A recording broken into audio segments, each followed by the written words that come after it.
Hey guys, I share your match today in Raid Shadow Legends. What's going on, guys? Thank you for taking a little time out of your day to chill with me, talk some Raid. It's going to be a good one. My two most underrated nukers in the game. I'm very curious to see if you guys agree or disagree with me in today's video because, boy, I love both these champions. Well, I was going to say one's kind of new and one's kind of old, but really, they're both kind of old now. One's really old and one's middle-aged. Let's put it that way. Anyway, before we do, guys, did any of you guys get this fusion? Obviously, by the time this video goes live, it will be done because there's only 3 hours left here at the time of the recording. But I'm not going to get him, man. I'm kind of bummed out about it. But you know what? I kind of half went for him. And when you half go for anything in life, you seldom get it, don't you guys? So what I did was, you ever pull one of these moves, guys? One of these really desperate moves at the very end? Just open up a bunch of ancient shards and just hope that you get, you know, the fusion epic or the fusion rares. That's what I did. I just opened like 40 ancient shards. I did get a dupe battle Khazar, so there's that. But yeah, definitely didn't get anything that I need for the fusion. So super bummer. I'm only falling 3 rares short at the time. Well, at the time of this recording, I think I'm done, right? So there's always the next one, which will be, you know, coming at us soon. So anyway, guys, let's get into it here. I'm going to give it, drum roll, please. I'm going to give you my favorite nukers. All right.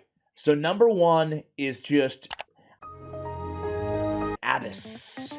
Dude, she's insane. She's so good. When we talk about Force Affinity nukers out there in the game, there's not that many, if any, that are better than Abbess. Why? Well, let's look at her kit really quickly, right?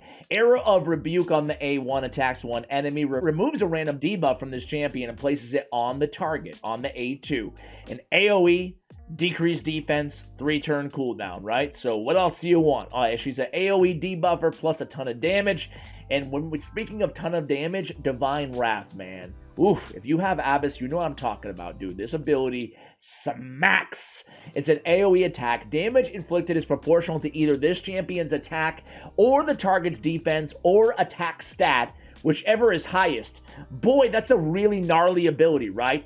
We can go basing off, again, the defense, the attack, or her attack of the target. So there's 3 factors that are going to be checked on this champion when she nukes them down. Whatever is the highest. So this is great, right? We don't have to concentrate on min-maxing every little ounce of attack on this champion because when we're attacking nukers, if their attack is higher, we can go by their attack. If we're attacking these massive tanks in the arena with 7,000, 8,000 defense, we can go ahead and use their base defense instead, right? Deals an extra 30% damage if the target's attack is highest.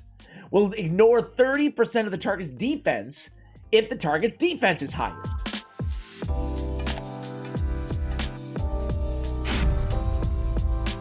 So man, oh man, that's great, right? So extra 30% crit damage against these all-out higher nuker attacks, and then an extra 30% of ignored defense if the target's defense is higher than our defense. So fantastic, right?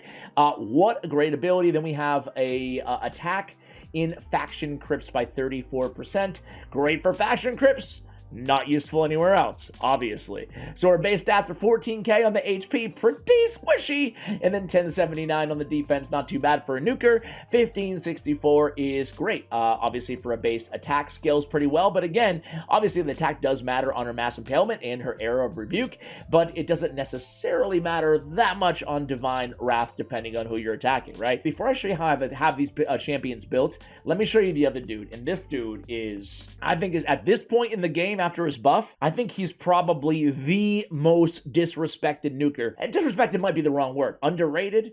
Unsung? I don't know, but this guy's amazing.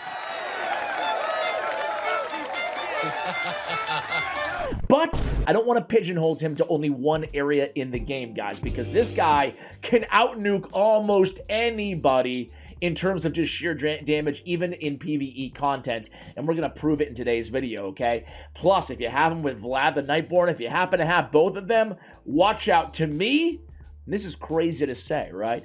But they are they're up there with, you know, the Sifis and the Rhodoses and the Venuses and the Cupidus in terms of a tandem who is just absolutely insane when paired together after Vlad's massive buff and Konstantin's buff. Initially, Vlad was super underwhelming and Konstantin was just your average nuker in my opinion. On the A1, Sword of Suns attacks one enemy, extra hit if the target has any debuffs. Massive multipliers to look at in just a minute on the A1. Rune Shatter, 3-turn cooldown, attacks all enemies not once but twice. Each hit will ignore 10% of each target's defense for every leech decreased defense block active skills that they are under. On the A3, Quietude attacks one enemy before attacking, steals all buffs from the target, and then transfers all debuffs from this target to that target. Decreases the cooldown of Quietude by 2 turns if this attack kills an enemy. And check out this passive, guys. Exalted. Enemies from Undead Horde, Demon Spawn, and Knight's Revenant faction killed by this champion cannot be revived. All enemies killed cannot be revived when Vlad is on the same team. But let's pause for 2 seconds here. Undead Horde, Demon Spawn, Knight's Revenant, right? I mean, especially when we think of arena meta right now, you're looking pretty dang good. I mean, Kymar is meta. We've done this before recently, right? But Kymar is meta, Halfrack's meta, Candyman's meta, talking arena, you know? Wither, Mortu Macabre, Duchess, even Helikath, and Ithwi Blood Twin, right? We're going to deny revival on all those champions. But wait, there's more. Deny revival on Rotos. Deny revival on Siphi. Deny revival on Ultimate Death Knight. Deny revival on Harvest Jack. Basically, any Necret the Great. All these powerful meta champions, we don't have to worry about it. Nutcracker, deny revival. Gaius, deny revival. I could keep going, guys. You get the point, right? Hegemon, Solus, you name it. So it's really, really effective, that passive in the arena. I mean, especially given how popular these particular factions are in the arena, it's an incredibly good ability. When you just read it at face value, 3 factions out of like all of them, you're like, all right, yeah, whatever, you know? But when you recognize that, especially 2 of those are the most popular meta factions right now, it's an incredibly good ability. And really quickly too here, guys, before I show you the multipliers, we're not going to go over his entire kit, but I have to say that Vlad now has an AoE with a leech. He's stealing turn meter, and then he has an AoE decreased defense and block active skills on a 3-turn cooldown. I mean, that's a great ability too. Revive on death. He's got synergy with Konstantin, obviously. Let me show you these insane multipliers thanks to hellhades.com, guys. This is Konstantin the Dayborn, right? On his A1, he's got a 3.6 on the first attack, a 3.1 on the second attack. That's a godlike rating. That is massive.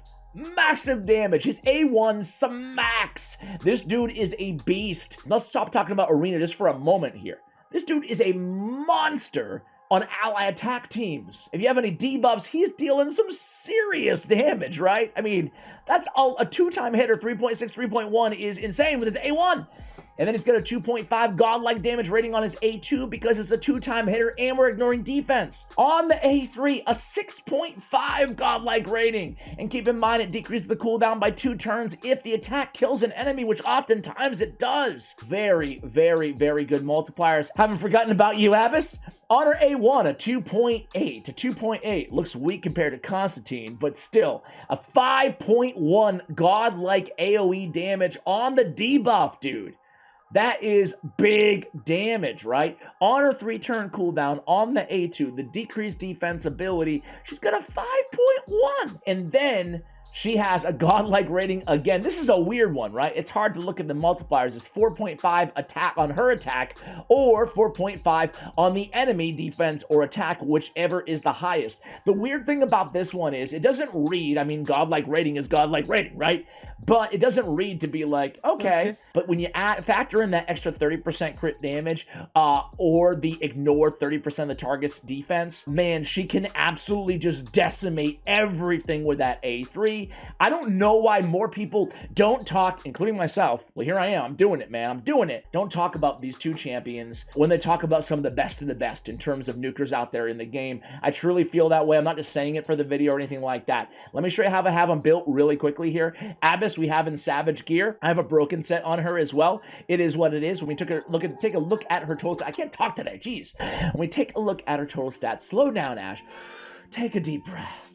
All right, cool. We're cool now. So I don't have her attack like super high. 4,400 is good because we're going to be based on whatever they've got anyway, right? So we have a little bit of defense. We have a little bit of speed. We have 108, 242. Honestly, with Abbess, I have a little bit of accuracy too to land the debuff. Obviously, decreased defense on the A2. I only use her in PvE content. I don't use her inside the arena, although she can hit hard in the arena as well with that A3 especially, or she can set up as a nuker / debuffer with the A2, especially mid-game. Hey, if you're speed farming your Great Hall, which is like, again, I always say this, but what 99% of players are actually focused on in the classic arena, not just going to platinum, or at least not staying in platinum, she could be a very serviceable nuker in the arena. Because again, she hits hard with 2 strong AoE attacks, she debuffs, and she's Force Affinity, right? She can smoke all those annoying Magic Affinity because I feel like Magic Affinity is everywhere. And even against champions like UDK, which is on like every single team, I feel like, you know, she's not going to have big issues there being Force versus Force Affinity. Those are her stats. Again, I want to point out here that she's kind of in hand-me-down gear. She's not in my best gear, far from it. We have attack percentage, a random destroy piece that I got a trip roll on crit rate on the chest. We have speed on the boots. We have crit damage on the gauntlets. For masteries on this champion, I wonder what I was doing on this mastery build here. I haven't changed it. I don't mind coming down the support tree, picking up a little bit extra accuracy, picking up, importantly, the Master Hexer to extend the duration of the decreased defense to 3 turns on a 3-turn cooldown. On the offensive side of things, it looks like I wanted to... This is kind of a build that I guess you could argue would be useful in Doom Tower, right? Against other champions in waves, in dungeon waves, any dungeon, right? The biggest thing is I would probably go War Master if I was going to be using Abbess primarily against dungeons with bosses, right? But I'm actually using her in a bunch of secret rooms, so I want her to do damage against other champions, maximize that damage on her, right? I have her 1-star awakened right now, and it's only 1 star, but I went with Cruelty, so I went with an epic. Decreased target's defense by 1% per hit, up to 10% for champions, up to 5% for bosses. It's really nice to have that on it. I have 1 champion, 1 nuker on the team with that. So I went ahead and picked up Cruelty. Other options would definitely be Crushing Rend, or Brimstone on this champion, or Soul Reap. So those would be kind of your 4 options, whatever makes sense for you in the way that you're using this champion. There is no, you know, must-have in terms of, at least in my opinion, there's seldom champions that you should go with only 1, I always go Mastery, only 1 blessing and nothing else. Similar to Masteries, you know, the choice is yours, depending on where you're using the champion, depending on who you're using them around on the team with that champion, right? We have accuracy on the banner, we have crit damage on the gauntlet, on the amulet, excuse me, and we have crit damage on the gauntlets too, and we have attack on the ring. Let me go ahead and show you Konstantin here, because I have him 5-star. I gotta start using this dude in live arena. I've used him in arena a lot, but not in live arena that much yet. But I will admit, dude, this guy absolutely, I forgot who it was. Oof, I got smoked by this dude in the arena. You know what happened? Maybe... Dude, we all make dumb mistakes in live arena, right? Or those of you who play live arena. I know some of you are still very, very vehemently against it, right? But we all make dumb mistakes from time to time. That's how you learn, right? But sometimes if you're anything like me, you know, I'll be with the kiddo or something, you know, he'll be, you know, playing or whatever, and I'll be like, you know what? I'm going to sneak in a live arena battle in the background. Then I feel like a bad dad because like 15 minutes later, it's still going on, so I just throw it on auto. That's where I feel like a lot of my mistakes is like, I look back and I'm like, oh dude, I hope that's not somebody who recognized me. I swear I was on auto. I'm lazy. Anyway, Konstantin, I was going against him. I had a Siphi and a Rhodos, and you know what? It was just one of those moves. Their last pick was Konstantin on their team, right? They had the last pick. It was their 5th champion. He's in there. I had a pretty tanky team. I had like a Duchess, a Siphi, a Marichka, and a Rhodos. I remember the team. A Marichka, Siphi, Duchess, Rhodos. In the very, maybe not the first attack, but like in the first 1 or 2 minutes, they had a pretty crappy team. That's the worst part. It's so embarrassing. They had a pretty crappy team. They had like Konstantin, and they had a bunch of like random champions, you know, like not meta champions. I forgot who the team was, right? They come at me with just 1 blow of Konstantin's A1. They landed some sort of a debuff on my Rhodos. They got the extra hit, and he was dead, and he couldn't be revived, and the game was over. That was it. And I was like, shoot, man, that guy's a boss. Anyway, I have Soul Reap on him. Soul Reap at 5 stars, great. At 6 stars, even better. We have a 50% chance of placing True Fear debuff for 1 turn. If the target survives the Reaper and the HP threshold is 14%, we actually get the extra attack and crit damage and a little HP as well, which is all very, very nice. I love Soul Reap on Konstantin, but again, we could go with Crushing Rend, right? The first 2 hits each round will ignore a percentage of the target's defense. We'll ignore 1% for every 25 levels. So again, you know, coming in with that A2, we're ignoring even more defense. However, I think that Soul Reap is probably the way to go on this champion. We have Savage in Stone Skin. You guys know me, I've mentioned this before. Stone Skin and Protection, we actually get a lot of this gear now. As long as you're doing your Hydra battles, if you're anything like me, you look at your gear on your account and like, I've got so much Perception and Stone Skin and Protection. And I'm like, dude, I gotta start using this gear, man. I mean, my whole inventory is getting cluttered by these artifacts. So I've started to make a habit of, 2-piece Stone Skin and Protection is actually, you get really good bonuses. 8% HP and 40 resistance is solid. Is it really benefiting Konstantin the Dayborn that much? No. It's kind of like a hand-me-down build. I'd much rather have crit damage on this champion as a second set, or Cruel gear as a second set, but you gotta work with what you've got, right? And I have these pretty nice gauntlets sitting around, because I don't run many Nukers in Stone Skin gear, so I actually had some crit damage with some crit rate Stone Skin gauntlets, and then I had this really nice this Stone Skin mythical helmet, right, with a double speed, double crit rate, and I'm thinking to myself, well, you know what? Let's just use this stuff. I don't want it sitting around, so let's put it on somebody that we don't use a ton right now, and maybe we can upgrade later. So we get another trip speed roll there, not too bad, or trip speed glyph roll. So let me go ahead and show you really quickly. It's an obvious build. Speed on the boots, attack percentage, and crit damage on the gauntlets. I will say one thing. If you have protection for Konstantin the Dayborn, so if you have like a Neck the Great or something like that on your team, if you're lucky enough to have that sort of protection, or you have a really, really beefy bolster set and you're confident you can keep him alive, there is the option, obviously, of going attack percentage as well on his boots, and then he's going to hit like an absolute truck, okay? So I don't have him built that way right now, but there's nothing wrong with building him that way as long as you can keep him alive to actually take his turn. And I've actually seen people run him in Stone Skin with a very slow attack percentage build on his boots, similar like a Hefrak for different reasons, but you could build him that way as well just to ensure that he stays alive. We have masteries are fairly similar. Again, these are my favorite, for the most part, my favorite arena masteries. And this guy, again, I don't want to pigeonhole him into one dimension because this guy can be played anywhere in the game. So what I want to do, guys, is I want to show you, we have a Doom Tower secret room right now. All right, guys, so secret room 3, here is the best of the best Force Affinity Nukers inside the game. Oh man, we got Fushan, we got Thea the Tomb Angel, we got Robar, we got Abbess, and we got Candyman. Talk about a team, huh? Now, everybody's built to the 9s on this team. And Fushan is +4 empowered as well. So you guys will be able to compare these damage numbers. It's going to be pretty incredible here. So on this first wave, I think Thea might be able to just kill everybody. Close. Let's just come in with the A2 here. And we kill almost everybody. I want to save that A3 for a fresh wave, because even without debuffs, that A3 can pretty much one-shot everybody. So let's go ahead and see what we can do here. Here comes A3. Boom!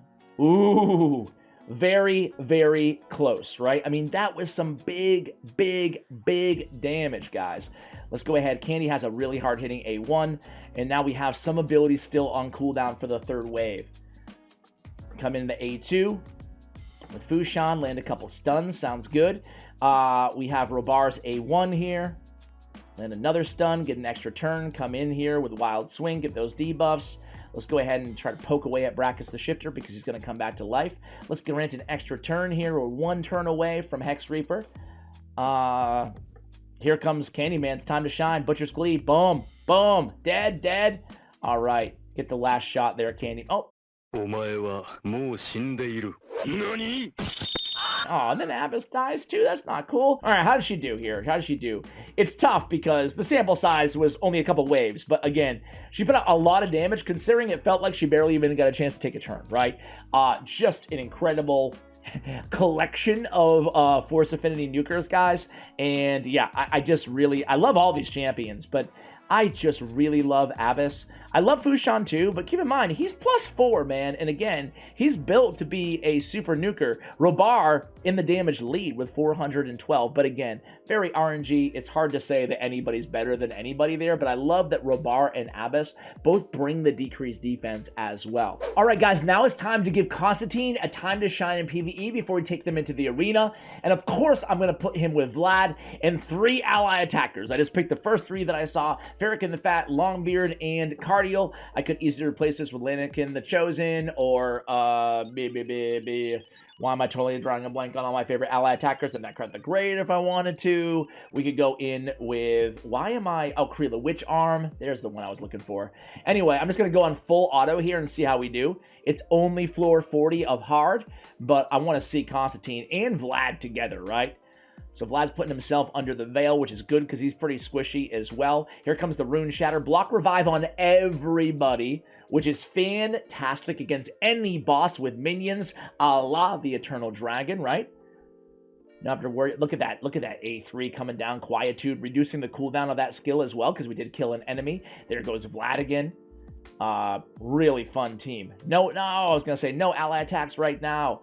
There's again a block revive coming off that quietude. Here we go to the dragon. Now, dragon hits hard, and we have no support on this entire team. We have just a bunch of ally attackers. So let's get the ally attack going here, guys. Come on, come on. All right. So that's that A1 hitting twice. Pretty dang hard.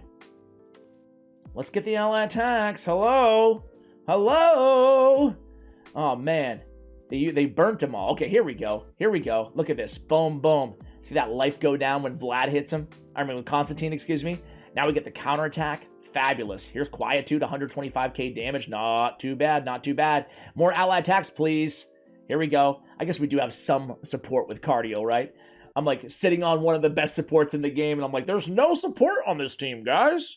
Whatever will I do? With a cleanse, heals, and revive on death, it can't be removed. What am I going to do? And actually, that was helpful because it did revive our very own Konstantin. Can we get some? Okay, there we go. There we go in for another ally attack. And here we go. Keep it going, keep it going, keep it going. Come in there. And here's the big AoE. Soul Reap coming in through, too. Soul Reap did a lot of damage, right? Soul Reap can be handy in PvE as well. I've had some nice Soul Reap clutch kills against bosses, right? So, of course, Konstantin just absolutely a boss, right? I mean, what else is there to say? And him and Vlad, they just synergize so well together. All right, guys, here we are in the arena. First, let's go ahead and showcase Konstantin. So we have him on our Arbiter team with Prince Kaimar, Madame Ceres. Most importantly, we want to set him up with ideally a decreased defense option. Even better to have a leech champion going ahead of him. That way we can ignore more defense and get more damage because of the decreased defense. But also, we really like to have increased attack set up on this champion too. That's why Arbiter or a Duchess or there's a lot of increased attack champions out there would be great options. So this is nice and easy. We actually got a chance to go first, excuse me, so we can just pound everybody with the A2 and they're all going to be toast. So we did around, what, 60, 70,000 damage on each hit there. Let's go against a little bit of a tankier team. They have Necret the Great. They have a Arbiter, so they have a Reviver also. And they have a Phenax, so they have a Deny Reviver on their team as well. They have Phenax with Necret, which is a very, very difficult combination to deal with because all it takes is one ally attack into Konstantin and we're done, right? Because he has Deny Revival on his A1. We're going to come in here, put them all to sleep, keep them asleep. And, you know, here, let's just try out the damage on the Quietude on the A3. So take out their Reviver. 100k damage. Pretty much par for the course, what to expect on this champion. Let's just go. I don't think I'm going to lose anybody here. Famous last words. So let's just turn Meter Boost on the A4 of Arbiter. Let's refresh our cooldowns. Not that we really need it that much, but let's come in here, remove some of those debuffs, get another increased attack refresh, come in here, this time A2, and boom. Everybody's... I was going to say everybody's toast, but freaking Krisk the Ageless is still around. All right. So you guys kind of get the point. Very, very fun champion. Let's go ahead and let's do one more, and then let's switch things up. I have nothing to do with Torment on this team, so I can't attack that team. But let's go against... they're all go first teams. I wanted to highlight going against like a tanky go second team, but I'm not finding any... Oh, here's one. Let's see how we do against this squad. All right, so UDK a Duchess, a Pythion, and a Nutcracker on this team. We get a couple shots to remove that stun skin. We get it on the first try. Thank you very much. Come in here and place a little bit of a debuff. So we can't go in with Quietude, obviously. It would be redirected to Ultimate Death Knight, but let's see who we can kill. This is a beautiful way to win the fight. This is exactly what happened to me. A situation kind of similar, right? We come in here, we're going to kill Nutcracker, and now even with all the revivers in the world, the game's already over, man. You know, this battle is over already. So, yeah, that's it. We can go in again with the A2 here. We can kill, well, let's just A3 damage. No, we can't A3 damage check, Ash. Come on, man. All right, so now I'm not going to make you sit here and wait to see me pluck away at Ultimate Death Knight. I should have used the A3 there. Be right back. All right, guys, Quietude for the kill. There we go. All right, let's switch out, and let's put our girl in here and see how she does in the arena. I have to be very honest with you guys. It's been a long time since I've run Abbess in the arena, so I'm curious to see what kind of damage she'll be putting out here. Let's start with speed boost here. Come in, CC the enemy team a little bit. Go ahead and do the same. Let's damage check her here. Okay. Arbiter Lapser. Let's damage check her here. Let's try again. All right, here's the A3. Boom. Okay. 3 down, but the revival. But we can do it all over again, right? Because we got a little thing called Prince Kaimar's Seal of Magic. All right, here we go. Speed boost, come in there. Resist the A2. Now we have decreased attack, unfortunately. Oh. So things are getting interesting here. Things are getting interesting. Got Shigor saying, hey, not so fast. Let's try it again. Oh! He does that before she attacks? I forgot that it happens before their skills go off. That was... Dude, Shigor is a little annoying there, huh? It makes him... Yeah, that constant agony is very annoying for the arena. I love Shigor, but I don't use him in the arena. I've never used him in the arena. But I forgot that it comes in. He comes in before the ability goes off. That was interesting. All right, so he does it again. Let's dude, at least we don't have any poisons. So don't have to worry about that stupid counterattack. Gee whiz. All right, A3. This time it's actually going to go off. No increased attack on this champion, but let's see what we can do here. Divine Wrath takes down almost everybody. Arbiter's Revival is not up right now because she just burnt it. And now we can land some Fear. She's fast, though. She's fast. But we're going to go. Let's do A2. Boom! There we go. There we go. There we go. Okay, she gets the job done. But hey, Shigor, man. That wasn't cool, dude. That wasn't cool. All right, guys. Took me a while to find another team there. We're going to go against Arbiter, Turvold, Sify, and Lydia here. And this will be the last arena battle that we have in the video. But the thought occurred to me, too, while I was looking for a squad to face here, is that I could have ran these two champions together using Abbess if she was faster than Konstantin to set up as our debuffer as well. So we can run her with a debuffer and just like all out nuke squad